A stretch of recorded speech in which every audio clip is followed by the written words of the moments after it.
Next हम complex integration वाले chapter की तरफ बढ़ते हैं। उससे पहले हम कुछ टर्मिनोलॉजीज जो हैं वो उनसे वाकफियत हासिल करना चाहते हैं। तो देखते हैं जी, सबसे पहले टर्मिनोलॉजीज के लिए हमें कुछ चीज़ें डिफाइन करनी पड़ेंगी कि आपका जो आपके पास कॉम्प्लेक्स प्लेन सी के अंदर कोई कर्व है जो पैरामीटराइज्ड है using these equations. x is equal to x of t, y is equal to y of t, t लाई कर रहा है बिटवीन a एंड b। तो कर्व की जो है वो पैरामीटराइजेशन की गई है कॉम्प्लेक्स प्लेन के अंदर जो कर्व है जिसके अलावा हमने इंटीग्रेशन करनी है, और जो आगे इनकी एग्जांपल्स लिखी हुई टाइप्स लिखी हुई। x is equal to x of t, y is equal to y of t, t आपका a और b के दरमियान में लाई करता है। तो फिर इस कर्व का इनिशियल पॉइंट क्या होगा? x of a, y of a, ये होगा इनिशियल पॉइंट। मैं इसको कहा करूंगा कैपिटल ए, और इसका जो टर्मिनल पॉइंट है y of a, y of b, मैं उसको कहा करूंगा b। तो इसके बाद हम नेक्स्ट अपनी कर्व्स की तरफ आते हैं। तो सबसे पहले स्मूथ कर्व। स्मूथ कर्व वो होती है कि जिसके हर एक पॉइंट के ऊपर डेरिवेटिव एग्जिस्ट करे, और डेरिवेटिव जो है वो कंटिन्यूसली, यानी x dash of t, y dash of t आपके कंटिन्यूस होने चाहिए। x डैश ऑफ t का मतलब यही है कि डेरिवेटिव एग्जिस्ट करता है, y डैश ऑफ t का मतलब यही है कि डेरिवेटिव एग्जिस्ट करता है, और साथ में क्या कहा गया है कि वो कंटिन्यूस भी हो, और साइमल्टेनियसली दोनों जीरो ना हो। किस पे? Both are not simultaneously zero, zero on open interval A. यहां पे है क्लोज इंटरवल ए भी, क्योंकि हम बेसिकली डिस्कस कर रहे हैं क्लोज इंटरवल ए को डिस्कस कर रहे हैं। यहां से आप देख सकते हैं।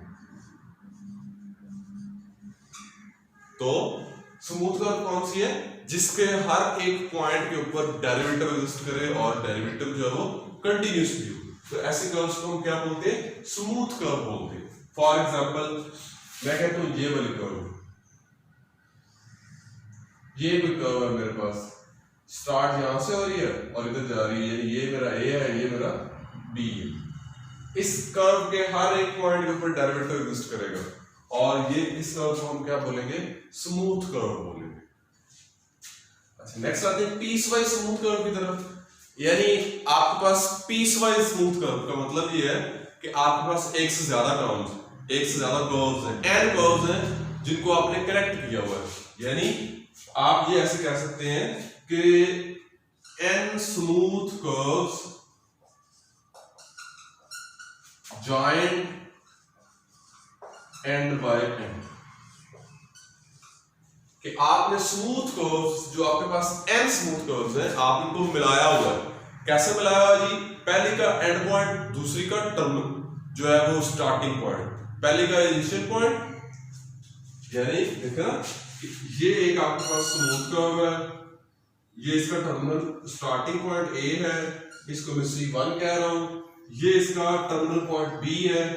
तो मैं कहता हूं जी यहां से आगे एक और कर्व में ले लेता हूं, ये कर्व C2 है। तो अब वैसे अगर मैं जनरल बात करूं तो ये, अगर मैं कहूं जी ये पूरी कर्व, तो ये स्मूथ नहीं होगी क्योंकि यहां पे डेरिवेटिव एग्जिस्ट नहीं करता। लेकिन मैं इसके पीसेस बना रहा हूं, मैं कह रहा हूं ये एक पीस स्मूथ है, ये एक पीस स्मूथ है, और फिर मैंने इनको मिला दिया, तो अब ये मेरी कर्व जो है वो पीस वाइज स्मूथ कर्व बन गई। यानी अगर मैं कोई और यहां लिख दूं C3 और मैं कह दूं जी यहां B है, एंड पॉइंट ये है, तो फिर ये जो कर्व मेरी है वो कौन सी कर्व है? Piecewise smooth curve. Piecewise smooth curve यानी मैंने कर्व्स को मिलाया हुआ है, जो पीस स्मूथ कर्व्स हैं उनको मिलाया हुआ है। कैसे मिलाया? जो पहली कर्व का एंड पॉइंट है वो अगली कर्व का इनिशियल पॉइंट होगा। तो चलिए सिंपल कर्व की तरफ देख आते हैं। सिंपल कर्व होती है ऐसी कर्व, ऐसी कर्व होती है ये कि जिसमें आपके पास कभी भी कर्व जो है वो एक दूसरे को एंड पॉइंट के अलावा कहीं पे मीट ना करे, यानी अपने आप को क्रॉस ना करे एंड पॉइंट्स के अलावा। तो इसकी एग्जांपल में अगर हम देखना चाहेंगे तो क्या कहेंगे कि ऐसे कर्व जो मीट ना करे, यानी ये भी हमारी एक्चुअली ये भी हमारी स्मूथ कर्व जो है ये सिंपल कर्व भी है, ये आपकी सिंपल कर्व भी है। लेकिन अगर मैं कोई और बनाना चाहूँ, मैं कहता हूँ जी ये है मेरे पास एक सिंपल कर्व, यानी इसका इनिशियल पॉइंट भी यही है, टर्मिनल पॉइंट भी यही है, और इसके अलावा ये कर्व जो है वो अपने आप को क्रॉस नहीं करती कभी भी इनिशियल और टर्मिनल पॉइंट के अलावा, ठीक है। अब चूंकि इनिशियल और टर्मिनल पॉइंट सेम हो गया तो बस तो क्लोज बन गई है। अच्छा, लेकिन अगर मैं बात करूं कि कौन सी कर्व सिंपल नहीं होगी, तो मैं कहता हूं ये वाली कर्व, मैं इनिशियल इसी को कह देता हूं और टर्मिनल भी इसी को कह देता हूं, लेकिन यहां पे ये एक दूसरे को क्रॉस कर रहे हैं, तो फिर ये कर्व जो है ये आपकी सिंपल नहीं है, not a simple curve, not a simple curve, ये कर्व आपकी सिंपल नहीं है। अच्छा, अब आते हैं हम क्लोज कर्व की तरफ। तो क्लोज कर्व आपको पता चल गया हुआ है कौन सी है, कि जिसमें आपका ए जो है वो बी के इक्वल आ जाए, ए आपका किसके इक्वल आ जाए, बी के इक्वल आ जाए, तो ऐसे कर्व को हम क्या बोलते हैं, क्लोज्ड बोलते हैं। ये भी क्लोज्ड है, ये भी क्लोज्ड है, ये भी क्लोज्ड है, लेकिन ये सिंपल है, ये सिंपल नहीं है। सो जो सिंपल भी है क्लोज्ड भी है वो इस कैटेगरी में आ जाएगी, यानी यहां पे क्लोज कर्व की अगर मैं एग्जांपल लिखूं तो ये भी होगी जिसका मैंने इनिशियल और टर्मिनल पॉइंट ले लिया हुआ है, मेरे पास ये भी क्लोज कर्व होगी जिसका इनिशियल पॉइंट मैंने ये लिया हुआ है, टर्मिनल भी ये लिया हुआ है, लेकिन ये सिंपल नहीं होगी क्योंकि ये एक दूसरे को क्रॉस कर रही है एंड पॉइंट्स के अलावा भी। सो ये सिंपल नहीं है, लेकिन ये क्लोज्ड है, ये भी क्लोज्ड है, ये भी क्लोज्ड है, सिंपल वो ही है, ये सिंपल नहीं है।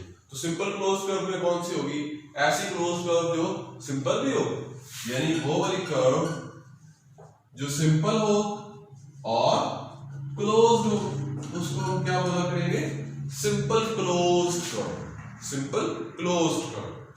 तो ये हमारी टर्मिनोलॉजीज हैं जिनसे वाकफियत हमारे लिए जरूरी है, ताकि हम नेक्स्ट जो आगे आने वाले क्वेश्चंस हैं कॉम्प्लेक्स इंटीग्रेशन के, उनकी हमें ज्यादा अच्छी अंडरस्टैंडिंग हो सके कि किस टाइप के कर्व्स हैं और उनको कैसे इवैल्यूएट करना है। तो अब इस इन डेफिनेशंस के बाद मैं आपको एक और चीज बताता हूं, जो हम कॉम्प्लेक्स इंटीग्रेशन के अंदर कर्व यूज करते हैं, हम उसको बोलते हैं कंटूर, कंटूर बोलते हैं हम उसको। कंटूर क्या होती है, पीस वाइज स्मूथ कर्व जो होती है उसको हम क्या बोलते हैं, कंटूर बोलते हैं। जो पीस वाइज स्मूथ कर्व है उसको हम क्या बोलते हैं, कंटूर बोलते हैं। तो ये आपकी कॉम्प्लेक्स इंटीग्रेशन में जो मेन रोल है वो जिस कर्व का है वो कौन सी वाली कर्व है, कंटूर है, और वो कौन सी कर्व होती है, पीस वाइज स्मूथ कर्व, ठीक है। तो चलिए अब हम देखते हैं कुछ लाइन इंटीग्रल्स को हम सॉल्व करना सीखते हैं, कुछ एग्जांपल्स करते हैं जो कि हमें वेक्टर्स के लिए भी यूजफुल होंगी और इस कोर्स में भी यूजफुल होंगी।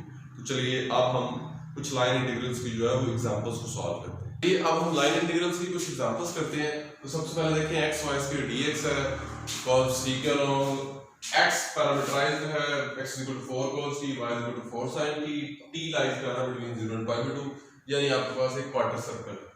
तो वैल्यूज हो गए जी, x आता है 4 cos t, y है जी आपका 4 sin t, इसका स्क्वायर आ जाएगा, dx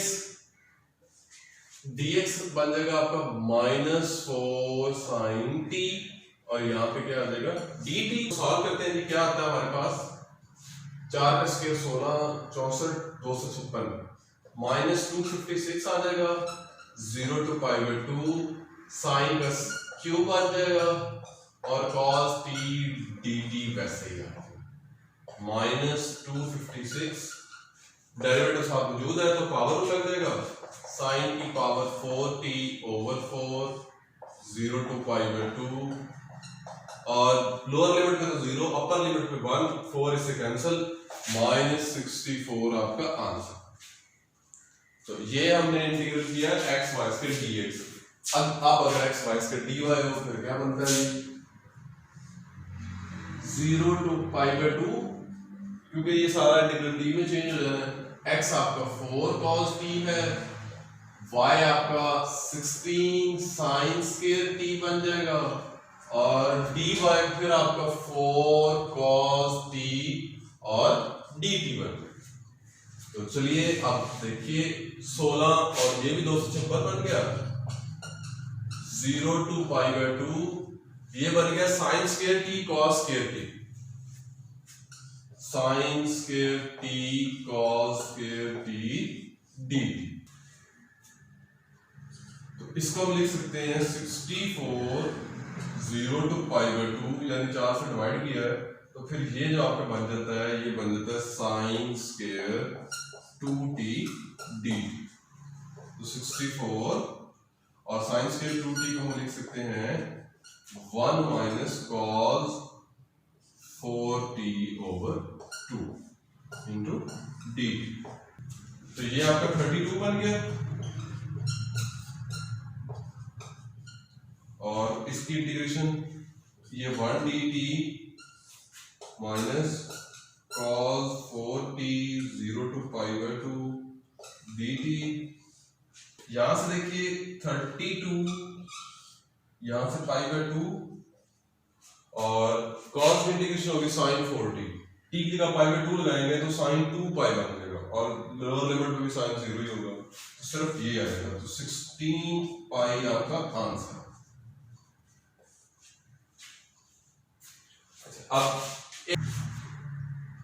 अब इसको देखिए, इसमें है x y स्क्वायर ds। पहले हमें ds कैलकुलेट करना है। ds इक्वल होगा dx बाय dt का square plus dy by dt का स्क्वायर, यानी ये तो r टाइम्स टोटल होगी, स्क्वायर रूट भी है इस पे एक्चुअली, और फिर dt, ये ds होगा। तो dx बाय dt आपका 4 sin t, यहाँ से 4 cos t तो 16 बनेगा, क्योंकि cos square t plus sin square t तो 1 हो गया, स्क्वायर को लेंगे तो 4, तो ds एक्चुअली आपका आ जाएगा 4 dt। तो वैल्यूज लगाइए जी, t की लिमिट 0 से π/2, x है आपका 4 cos t, y है 4 sin, 4 cos t 16 sin square t into ds है 4 dt। तो 4 16 4 to 56 आ गया आपके पास, 0 to π/2, और साइन का स्क्वायर है और साथ में कॉस है, तो ये एक्चुअली आपके पास simple sine cube t over 3 है, तो इस पर पावर में लग जाता है, तो 256, और जब साइन t की जगह π/2 लगाएंगे नीचे 3 आ गया, t की जगह π/2 लगाएं तो साइन π/2 1 होता है, तो यहाँ से 1 ही आएगा, तो यही आपका आंसर। चलिए मजीद एग्जाम्पल देखते हैं। जो पहली एग्जाम्पल्स हमने देखी थी वहां पे हमारे पास कर्व्स जो थी पैरामीटराइज्ड थी, अब यहाँ पे कर्व्स थ्रू फंक्शंस डिफाइन है। तो x y dx plus x square dy calculate कर रहे हैं। सी इस कर्व का ग्राफ है y equal to x cube का, x फ्रॉम -1 से 2, तो ये क्या बन जाएगा आपके पास, यहाँ पे एक्चुअली आपका y एक्सप्रेस हुआ है in terms of x, x वैसे आ गया, y की जगह आपका x क्यूब आ गया, dx as it is plus x square वैसे ही, और dy कैलकुलेट करें तो 3x स्क्वायर और dx आ गया, यानी अब x की लिमिट बन गई -1 से 2, तो -1 से 2 x की पावर 4 और यहाँ पे 3x की पावर 4, तो ये 4x की पावर 4 dx बन गया। 4 को बाहर निकाल लेंगे, x की पावर 5/5 आ गया, और लिमिट है -1 से 2, तो 4/5, और जब लिमिट्स लगाएंगे तो 2 की पावर 5 32 माइनस -1 की पावर 5, तो 4/5 32 -1 की पावर 5 -1 होती है तो +1 हो जाएगा, 33 into 4 over 5, 4 3 12 4 3 12 और 13 132/5 इसका आंसर। नेक्स्ट देखिए जी, ये इंटीग्रल है x dx, c आप क्लोज्ड कर्व है, इसका मतलब है क्लोज्ड कर्व है, सर्कल है, डिफाइन कैसे है, x cos t y sin t, t आपको 0 से 2 पाई है। नेक्स्ट देखिए ये क्या बनेगा आपके पास, x आपके पास है cos t, dx बनेगा minus sine T into D T, और t की लिमिट से 0 से लेके 2 पाई, तो ये cos का डेरिवेटिव पड़ा हुआ है तो उसको पावर लग जाएगा cos square t by 2 limit 0 से 2 पाई, तो 1/2 बाहर, cos 2 बाई 1 cos 0 1, तो ये आपके पास क्या आ गया 0। ये देखिए integral along curve close curve C y square dx minus x square dy है, और ये आपकी कर्व है, तो ये आपके पास पीस वाइज स्मूथ कर्व है। एक ये कर्व है C1, फिर C2 यहां से यहां है, फिर C3 यहां से यहां है, तो हमने तीनों पाथ्स के अलोंग इसको इंटीग्रेट करना है, और जो टोटल इंटीग्रल होगा अलोंग द कर्व C पूरी कर्व के अलोंग वो क्या होगा, तीनों इंडिविजुअल इंटीग्रल्स का सम होगा। तो सबसे पहले हम देखते हैं अलोंग C1 के अलोंग देखें 0 0 से 2 0, यानी y आपका 0 है, y हो गया 0, तो ये पार्ट खत्म, dy भी 0। अलोंग C1 आपका हम जा रहे हैं 0 0 से 2 0, तो यहाँ पे y तो आपका 0 है और x लाई कर रहा है बिटवीन 0 एंड 2, तो जब y 0 है तो dy भी क्या होगा 0, तो ये 0 आ जाएगा आपके पास, और अल्टीमेटली 0 आ जाएगा। अब नेक्स्ट चले हम along curve C2,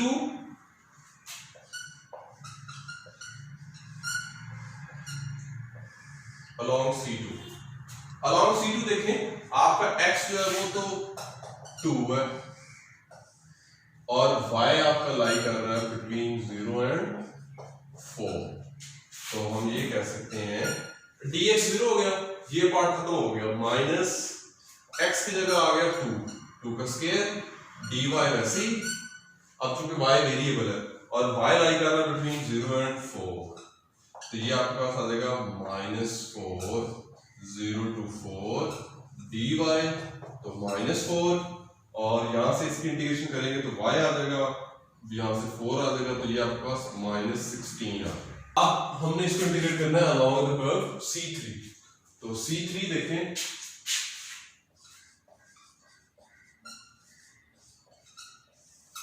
along C3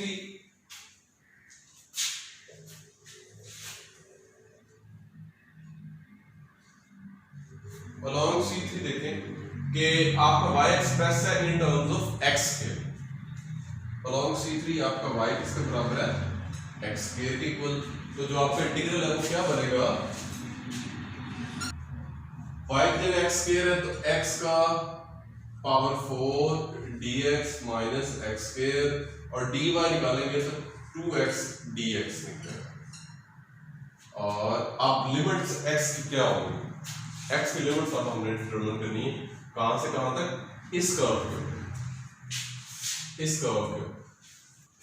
के ऊपर देखें x किस चेंज हो रहा है, 2 से आ रहा है 0 की तरफ, तो 2 से 0, 2 से 0 x की पावर 4, ये 2x क्यूब dx, तो जब हम इसको इंटीग्रेट करेंगे x की पावर 5/5 माइनस 2x की पावर 4/4, यानी x की पावर 4/2 आ जाएगा, और लिमिट आ जाएगी 2 से 0, तो अपर लिमिट पे तो 0 और लोअर लिमिट पे माइनस, और 2 की पावर 5 32/5 माइनस 2 का पावर 4 16/2 8, तो जब एलसीएम लेंगे 5 आ जाएगा एलसीएम 32 माइनस 40, तो ये -8 यानी 8/5 आ जाएगा, तो total integral along curve C वो आपके पास क्या बना, y square dx minus x square dy, जो आपके पास तीनों इंडिविजुअल इंटीग्रल्स का सम है, तो इसका आंसर क्या आ गया जी, y square dx minus x square dy, पहला इंटीग्रल 0 है, दूसरा इंटीग्रल -16 है, तीसरा इंटीग्रल 8/5 है, तो जब आप एलसीएम लेंगे तो 5 -80 बन जाएगा प्लस 8, तो -72/5, ये एक्चुअली आपके पास कौन सा इंटीग्रल आया है, इस इंटीग्रल प्लस इसका along C2 plus along C3 तीनों इंटीग्रल्स का सम, क्योंकि ये कर्व जो थी आपके पास C, ये यहाँ से यहाँ फिर यहाँ और फिर वापस, तो ये आपके पास जो C कर्व थी ये स्मूथ कर्व है, पीस वाइज स्मूथ कर्व्स, ठीक है, पीस वाइज स्मूथ कर्व्स हैं। तीन पीस वाइज स्मूथ कर्व्स को हमने इकट्ठा किया तो फिर हमारे पास कर्व C बनी है। तो जब भी पीस वाइज स्मूथ कर्व आएगी तो हमने क्या करना है, सारी कर्व्स जो है अलग अलग उन सब का इंटीग्रल कैलकुलेट करना है और देन आपने ऐड अप करना है। सो फाइनल आपका आंसर क्या बना, -72/5। नेक्स्ट एक थ्योरम देखिए जी कंटूर इंटीग्रल्स के ऊपर, और कॉम्प्लेक्स में हम आ चुके हैं। तो if f is continuous on a smooth curve C, ये फंक्शन f जो है वो कंटीन्यूअस कर्व C के ऊपर, उसकी पैरामीटराइजेशन कर्व C की क्या है, z of t equal x of t plus iota y of t और t like are between a and b, then जो आपका integral along C f of z dz है वो क्या बन जाता है, f of z of t into z dash of t dt बन जाएगा। तो ये आपका इंटीग्रल बन जाएगा जब आपका क्या हो, आपका जो z of t हो, z जो आपके पास है वो पैरामीटराइज्ड हो in terms of t, z of t equal x of t plus iota y of t, तो फिर ये आपका इंटीग्रल ऐसे बन जाएगा। तो इसके लिए मैंने दो एग्जांपल्स लिखी हैं, हम इन दो एग्जांपल्स को सॉल्व करते हैं जी। z कंजुगेट ये है, f of z आपका किसके बराबर है जी, z कंजुगेट, हमने कैलकुलेट करना है f of z of t, f of z of t यानी f के अंदर z of t को लगाना है, तो 3t plus iota t square का कंजुगेट, तो ये आपके पास क्या आ जाएगा 3t minus iota t square. और एक चीज हमने कैलकुलेट करनी है, z dash of t calculate करना है, z डैश ऑफ t आपके पास क्या बन जाएगा, ये z ऑफ t है 3 प्लस 2 iota t बन गया। तो अब वैल्यूज लगाइए जी उस थ्योरम के अकॉर्डिंग। अब लिमिट्स हैं t की from a to b, t है -1 से 4 और f of z of t हमारे पास ये है 3t minus iota t square, z dash of t है 3 plus 2 iota t into dt। तो इनको मल्टीप्लाई करना है आपस में और उसके बाद इजीली आप कैलकुलेट कर सकते हैं लिमिट लगा के, तो आपका फाइनल आंसर बन जाएगा 195 प्लस 65 iota। ये बड़ी आसानी से आप कैलकुलेट कर सकते हैं, कोई इसमें मुश्किल चीज नहीं है। अच्छा नेक्स्ट देखें, कर्व क्लोज कर्व है 1/z dz है, c आपका सर्कल है जो डिफाइन है कैसे, x is equal to cos of t, y is equal to sin of t। इस कर्व में हमारा z क्या बना, z of t cos of t plus iota sin of t, यानी ये e की पावर iota t बन गया z of t। तो f of z of t अगर हम निकालेंगे तो वो क्या बनेगा, चूंकि वो 1/z है तो e की पावर माइनस iota t बन जाएगा, और फिर हमने z डैश t भी निकालना है तो वो क्या होगा iota e की पावर iota t। आप वैल्यूज लगाइए, f of z of t हमारे पास है e की पावर माइनस iota t, और z डैश of t देखें iota e की power iota t into dt, और t की लिमिट्स क्या है 0 से 2 पाई, 0 से 2 पाई, और ये दोनों कैंसिल हो गए, सिर्फ iota रह गया और dt रह गया, तो 2 पाई iota आपके पास इसका आंसर। नेक्स्ट हम एक और एग्जांपल देखते हैं, c आपके पास यहाँ पे पीस वाइज स्मूथ कर्व है, c1 ये है, c2 आपका ये है, और हमने ये इंटीग्रल कैलकुलेट करना है। तो हम जानते हैं जी कि ये इंटीग्रल आपका किसके इक्वल होगा, integral along c1 x square plus iota y square dz plus integral along c2 x square plus iota y square into dz। ये इंटीग्रल हमारा इसके इक्वल होगा। तो पहले हम इस इंटीग्रल को सॉल्व करते हैं अलोंग c1। अलोंग c1, तो अलोंग c1 देखें यहाँ पे ये आपके पास लाइन है y इक्वल टू x है, 0 0 से 1 1 अगर आप लाइन निकालेंगे, इक्वेशन इस लाइन की निकालेंगे, y माइनस 2 पॉइंट्स है आपके दरमियान, आपके पास उनके दरमियान में आपने लाइन की इक्वेशन निकालनी है, तो y minus y1 over y2 minus y1 is equal to x minus x1, over x2 minus x1, तो y इक्वल टू x आपके पास लाइन बन जाएगी। तो अलोंग कर्व C1 आपका y किसके इक्वल हो जाएगा, x के, और x की लिमिट्स कहां से कहां तक होंगी, 0 से लेके 1। तो अब y आपका पैरामीटर, अब आपका x पैरामीटर बन गया। तो z जो है x पे डिपेंड करेगा, x प्लस आयोटा ही x आ जाएगा, क्योंकि z बराबर होता है x प्लस आयोटा y। तो चूंकि y भी x पे डिपेंड कर रहा है तो x प्लस आयोटा x आ गया। तो यहां से आपका z डैश x क्या बनेगा, 1 प्लस आयोटा, और f of z of x क्या बनेगा, x square plus iota x square. तो वैल्यूज लगाइए जी, x की लिमिट्स है 0 से 1, x square plus iota x square into z dash of x, वो है 1 प्लस आयोटा इंटू dx। तो यहां से भी 1 प्लस आयोटा आ जाएगा, 1 प्लस आयोटा बाहर आ जाएगा, कॉमन ले लें, 1 प्लस आयोटा का स्क्वायर 0 से 1 x स्क्वायर dx आ जाएगा। तो 1 प्लस आयोटा का स्क्वायर आपको पता है 1 का स्क्वायर प्लस आयोटा का स्क्वायर कैंसिल, सिर्फ 2 आयोटा बचता है यहाँ से, और x क्यूब ओवर 3, तो यहाँ से आपके पास बचेगा 1 ओवर 3। तो 2 ओवर 3 आयोटा इस सेक्शन का जवाब। बस किस कर्व के अलोंग हमने बात की, जब हम C1 कर्व के अलोंग। अब C2 के अलोंग देखिए,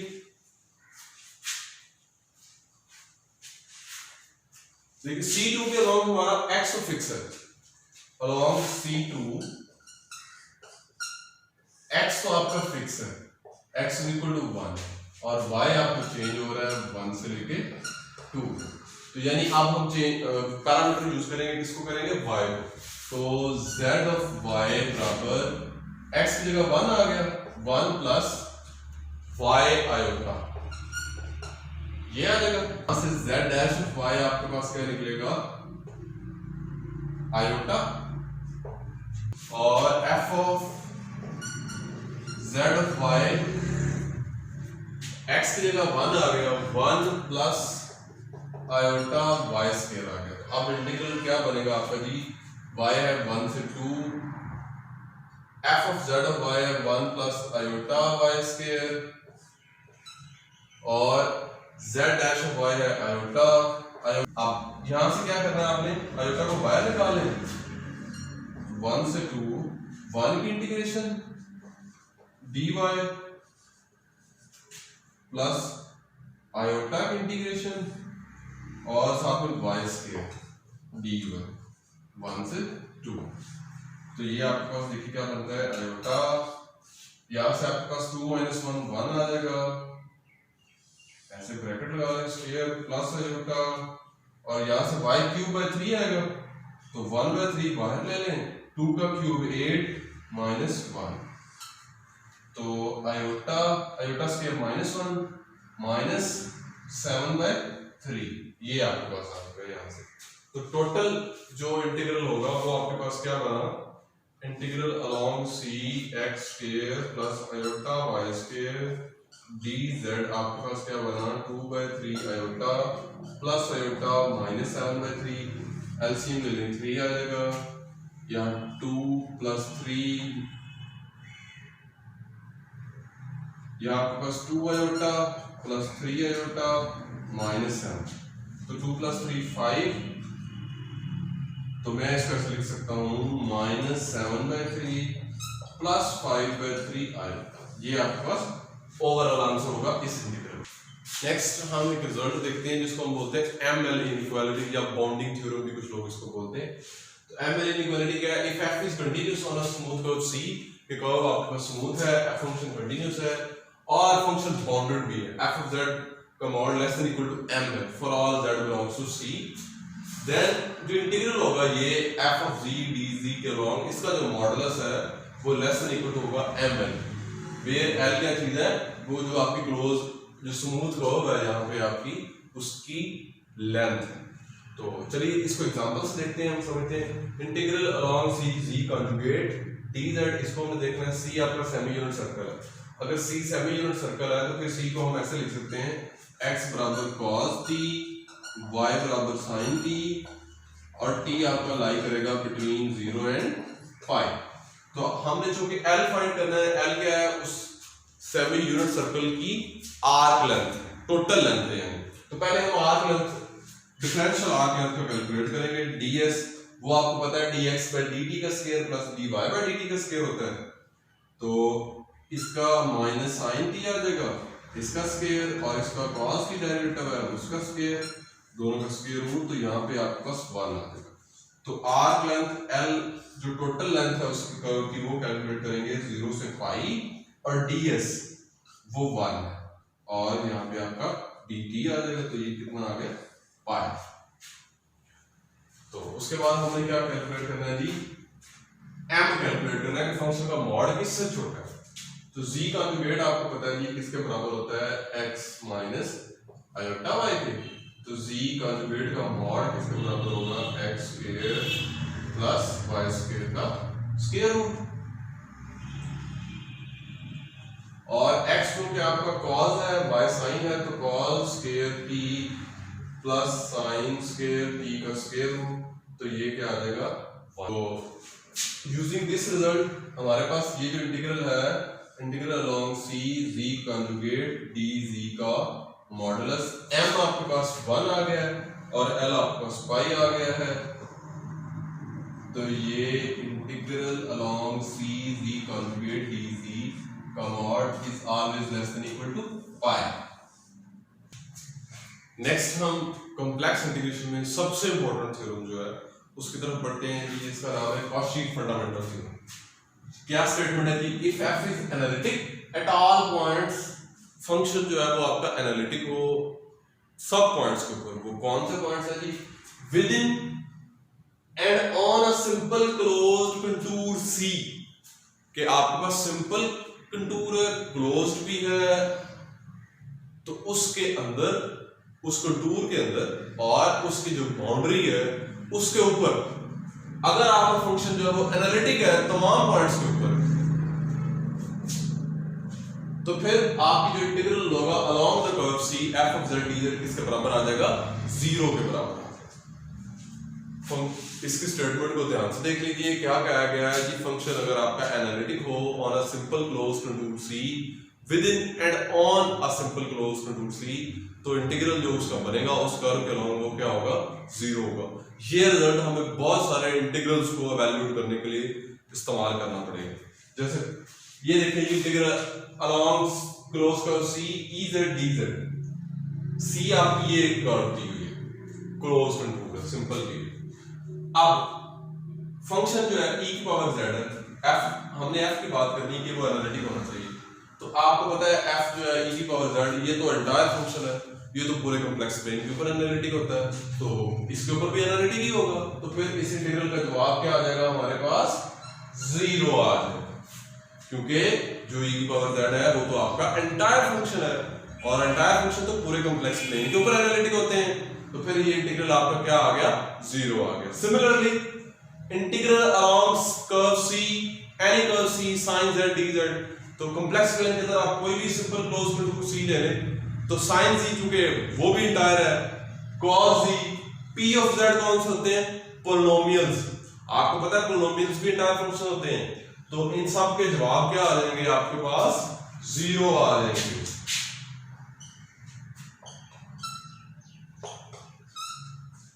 क्या आ जाएंगे जी, 0 आ जाएंगे। तो हम डिस्कस कर रहे हैं कॉची फंडामेंटल थ्योरम और उसकी एग्जांपल्स हम कर रहे थे। तो ये देखिए हमारे पास एग्जांपल है, integral along the close curve c dz over z square. Curve c आपकी क्या है, ये एक एलिप्स है, x - 2 square plus 1/4 y - 5 square equal to 1। अब ये जो आपकी कर्व है 1 over z square, f of z equal to 1 over z square, ये एनालिटिक किस पॉइंट पे नहीं है, 0 पे नहीं। इसके अलावा तमाम पॉइंट्स के ऊपर ये एनालिटिक है, लेकिन z इक्वल टू 0 तो इसका पॉइंट ही नहीं है, बिकॉज आपको शायद लग रहा होगा कि z इक्वल टू 0 तो इसमें लाई करेगा, लेकिन नहीं करेगा, बिकॉज जब z 0 है इसका मतलब x भी 0 y भी 0 है। अगर मैं x को 0 रखूं y को 0 रखूं तो फिर ये इक्वालिटी सेटिस्फाई नहीं होती। इसका मतलब है x equal to 0 y equal to 0 इस कर्व के ऊपर लाई नहीं करते। सो ये इस इंटीग्रल का जवाब मेरे पास क्या आ जाएगा, 0 आ जाएगा। कैसे आया? क्योंकि जो आपका फंक्शन है 1 over z स्क्वायर ये एनालिटिक नहीं है z इक्वल टू 0 के ऊपर, लेकिन z इक्वल टू 0 तो इस कर्व का पॉइंट ही नहीं है। सो ये फंक्शन जो है वो तो एनालिटिक होगा ना, इस पूरी कंटूर के ऊपर एनालिटिक होगा, और इसके अंदर जो पॉइंट्स हैं उन पे भी आपके पास ये एनालिटिक ही होगा, तो फिर इस इंटीग्रल का जवाब क्या बन जाएगा? 0 बन जाएगा।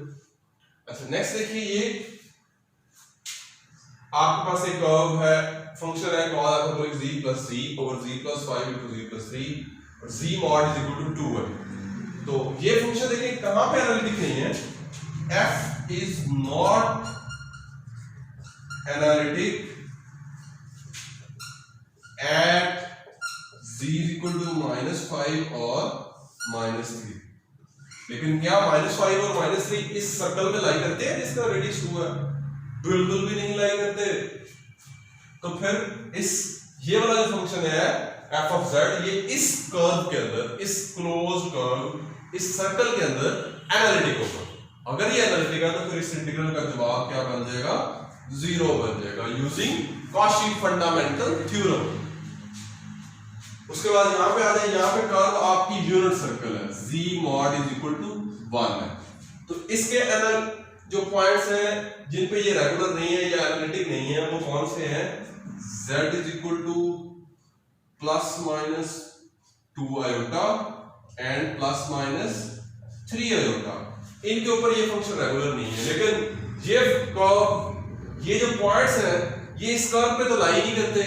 z mod is equal to 1 circle छोटा सा यूनिट सर्कल है, उसके ऊपर ये पॉइंट्स नहीं है, तो फिर ये वाला फंक्शन जो है इस डोमेन के अंदर एनालिटिक ही होगा। तो फिर इस इंटीग्रल का जवाब भी क्या आएगा? 0 आएगा। तो सिंपली आप कह सकते हैं कि अगर कोई इंटायर फंक्शन है तो उस इंटायर फंक्शन का जो इंटीग्रल होगा वो क्या आना है आपके पास? 0 ही होगा। और इन स्पेसिफिकली आपके पास अगर डिफरेंट फंक्शंस दिए हों जो इंटायर नहीं है, तो फिर आप चेक कर लेंगे कि वो जो गिवन फंक्शन है वो उस डोमेन, उस कर्व के ऊपर, यानी इस कर्व के ऊपर या इस कर्व के ऊपर एनालिटिक है या नहीं है, यानी उसके जो ऐसे पॉइंट्स हैं फंक्शन के, वो वाले पॉइंट्स जिनके ऊपर फंक्शन एनालिटिक नहीं है, क्या वो पॉइंट्स इस पर लाई करते हैं?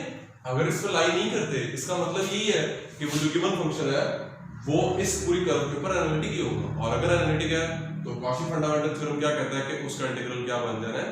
0 बन जाना है।